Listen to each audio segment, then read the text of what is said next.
Mon intérêt pour la e-santé remonte à il y a plusieurs années, alors que j'étais doctorant à Miami.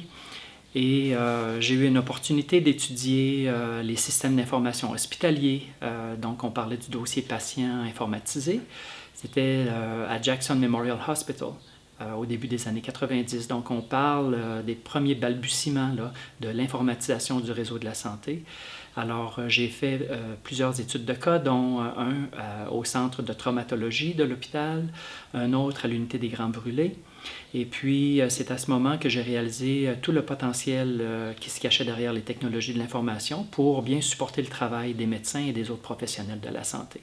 Alors, depuis ma thèse, je travaille continuellement sur le thème des technologies de l'information en santé et la e-santé. Alors, la e-santé, c'est un concept fourre-tout, mais dans des termes simples, c'est un peu la médecine à l'ère du numérique. C'est l'application des technologies de l'information à la santé et au bien-être. Donc, ça regroupe plusieurs types d'applications.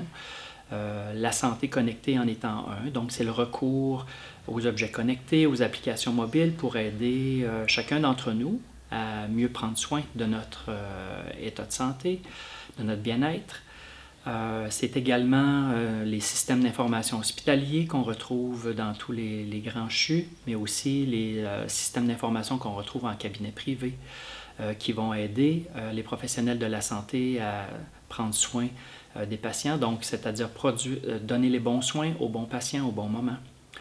Mais ça touche aussi des applications variées comme la télésanté, donc les différentes formes de télémédecine, la téléexpertise, téléconsultation.